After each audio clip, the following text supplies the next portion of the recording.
السلام عليكم ورحمة الله وبركاته. حبيت أعرض لكم بهالفيديو شرح بسيط لطريقتي برسم حواجبي بالصبغة والتشكيل، كل الأغراض اللي استخدمتها. أتمنى أن الكل يستفيد. تابعوني. هنا شكل حواجبي قبل التشكيل والصبغة، باينة قديش خفيفة، وشعر حواجبي مرة خفيف وفي فراغات كثير. عندي هنا كمان بالحاجب اليمين في شطبتين ما فيها شعر. هنا الصبغة اللي استخدمتها والفرشة من ريل تكنيك، والأكسيدنت رقم 10 من لاكمي. وبإذن الله راح أنزل لكم بسناب شات طريقة خلط المقادير مع بعض والكميات بالتفصيل بإذن الله مع الوقت. بدأت هنا أرسم حواجبي على الشعر بالضبط كأنها شعرة. أحاول إني ما أبالغ كثير بإني أغير رسمة حاجب الطبيعي، وأكون على قد الشعر، أغطي الشعر كله عشان ما يبقى لي شعر كثير حيتشقر. هنا خلطت التشكير مع شوية بودرة عشان يخففها، والأكسجين والجونسون عشان أنا ما عندي شعر كثير يتشقر وما أبغى يتحسس جلدي من التشكير.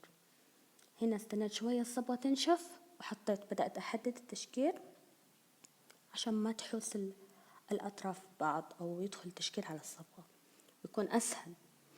وهنا نقدر نستخدم أعواد الأسنان والقطن إننا نحدد الصبغة وتكون دقيقة مظبوطة أكثر إذا غلطنا أو خربطنا أو شيء. طبعا أنا صرت ما أخربط لأني متعودة أرسم حواجبي دائما، فمع التمرين إن شاء الله أن الكل يصير يضبط حواجبه. هنا بدأ ينشف التشكيل، نقدر نمسحها بإسفنجات مبلولة بموية خاصة بالبشرة، ونقدر نستخدم مناديل منظفة.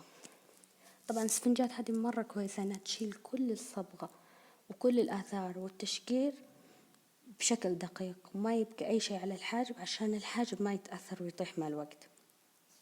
نتأكد إنه نظفنا الحواجب مظبوط من التشكيل والصبغة، وإنه ما عاد بقي فيها أي أثر للصبغة. نمشطها دائما على شكلها الطبيعي، ونستخدم مسكرة معالجة للرموش والحواجب بعد التشكيل والصبغة عشان تقوي الشعرة وما تطيح معانا أو تتأثر معانا بالصبغ أو التشكيل. وبعد ما نخلص كل شيء نقدر نحط كريم حساسية أو مرهم معالج أو أي شيء على المنطقة اللي عالجناها بالتشكيل أو على الشعر المشقر عشان ما يتحسس الجلد، بس ما نجي على الرسمة حقة الصبغة عشان ما تنمسح معنا بسرعة. وبس كانت هذه كل الأغراض اللي استخدمتها. بالعادة تقعد الصبغة هذه من أسبوع إلى أسبوع ونص، تكون مرتبة ومحددة مظبوطة. ولا تنسوا تسوون لايك وتشتركون بالقناة وتابعونا على سناب شات وعلى انستغرامي، وبإذن الله كل فترة راح أنزلكم مقاطع كويسة وتستفيدون منها ويكون شرحي سهل عليكم.